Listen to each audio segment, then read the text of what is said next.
我告诉你，能干干，不能干给我滚蛋！老板，你说这话什么意思啊？你这不是过河拆桥吗？行了，这叫什么过河拆桥啊？我问你，你白拿我的工资几年了？老板，你说这话是不是太不讲道理了？什么是我白拿你的工资呀？我为公司也没少出力呀。不是，你干的是什么呀？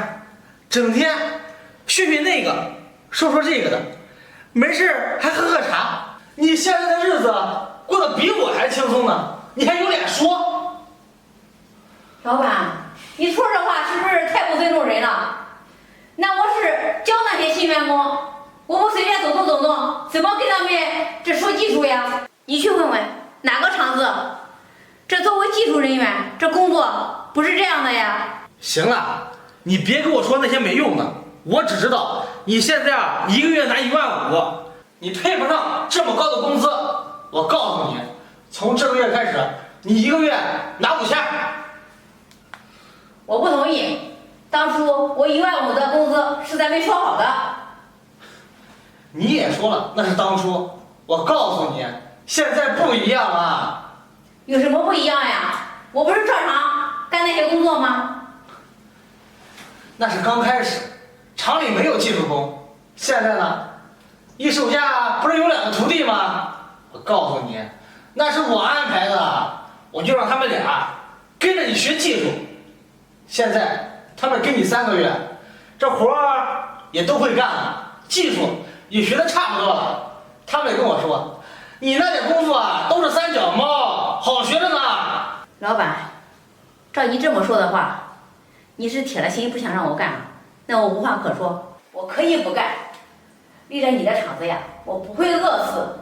不过，有你求我的时候，你认为那些技术3个月就能学会了吗？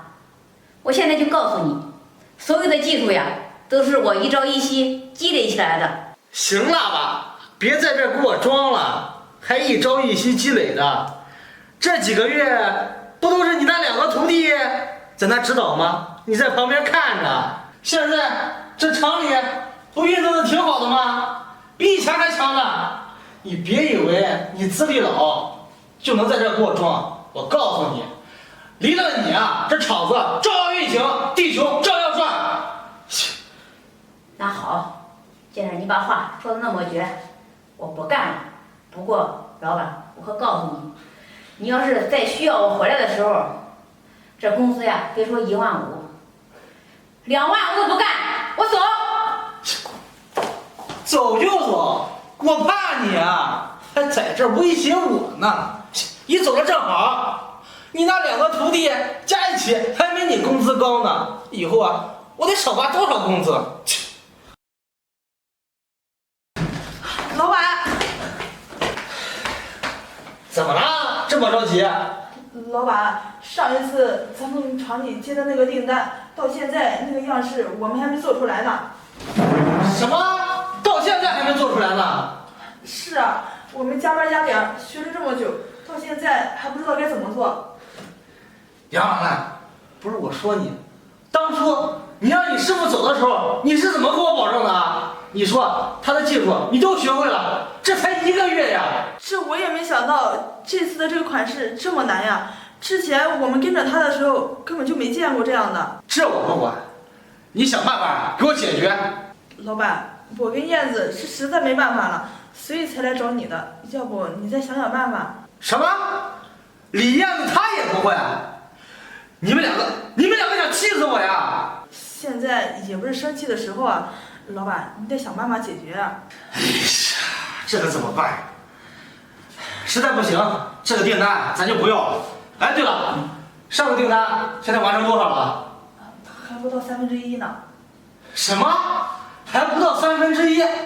怎么可能啊？这上一次的那个款式也不简单，我们2个学了好久，好不容易学会了，但是教大家的时候，大家怎么都学不会，所以进度太慢了。哎呀，这弄的是什么事啊？你说你，哎呀，我告诉你啊，无论用什么办法，上个订单必须给我完成。老板，在规定时间内，这一次我们是绝对完不成的。什么？杨兰兰，你知不知道上个订单如果完成不了，我们公司得赔多少钱？得赔50万呀！这我们也没办法呀。那个老板，刚才来之前我也想了，实在不行你就把我师傅给请回来吧。你看他干这一行干了这么多年了，什么样式的肯定都会，说不定上个订单他能给解决，这个订单咱们也能接呢。什么？让我去请他回来？杨兰兰，你可别忘了，当初你们两个可是信誓旦旦的给我保证，你们两个能够完成任务，我才把他给赶走的。现在让我请他回来，我不去，我丢不起这个人。老板，现在不是说这些的时候，面子什么的也都不重要，最主要的是先把订单给完成了。要不这样吧，等会儿啊，我让财务给你点钱，你多买2样东西，你去把你师傅请回来。我去请他，老板，我是谁呀？他能搭理我吗？再说了，这当初是你让他走的，这解铃还需系铃人呀。我看还是你去请比较合适。行了，我好好考虑考虑，还站着干什么呀？赶紧赶工去！我再想想办法。这可怎么办？先打个电话吧。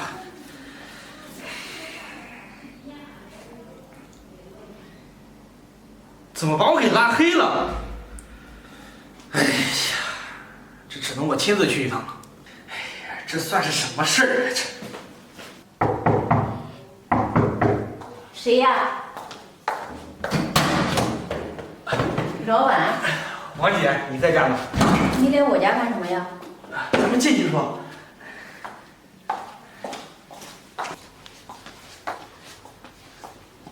我说老板，你来有什么事吗？哦，王姐，你看我这么长时间没见你，想你了，来看看你。不可能吧？你会想我？我只是你的一个员工。王姐，你别这么说，你看，你在我厂里都干10年了，我早就把你当成亲姐了。哎，对了，王姐，你怎么把我的手机号和微信都给拉黑了？老板，你看，我也不在你厂里上班了，我感觉就没那个必要再联系了，所以我就把你的联系方式都拉黑了。哎呀，王姐，你看，就算你不在我厂里干，咱们也能当朋友，你也是我姐呀。行了，老板，你别说了，有什么事情你就直说吧。那行，王姐，我也不绕弯子了，那我就直说了。王姐，今天我来是想请你回去。我回去干什么呀？我的工资太高了，你现在不是有2个学徒吗？他2个人的工资加起来还没我一个人发的钱多呢。我要是去了，这不是给你浪费钱吗？王姐，你可别这么说，这以前都是我不对。王姐，现在厂里真是遇到困难了，货赶不出来不说，这新订单还接不了，我实在是没办法了，才来找你的。这我有什么办法呀？我在你厂里都是白拿你的工资，我又没干什么活，你的厂子离了我还就不运行了？哎呀，王姐，对不起这1个月前是我做的不对，我这个人该打。现在我终于知道你的重要性了，王姐，我求求你，你就帮帮我吧。求我帮你？老板，对不起，我帮不了你。王姐，我知道你还生着我的气呢，可是我实在是没办法了。你不能看着以前跟着你的那些老员工没活干吧？王姐，我求求你了，你就帮帮我吧。要不这样，以后你去我的厂里，我工资给你开3万。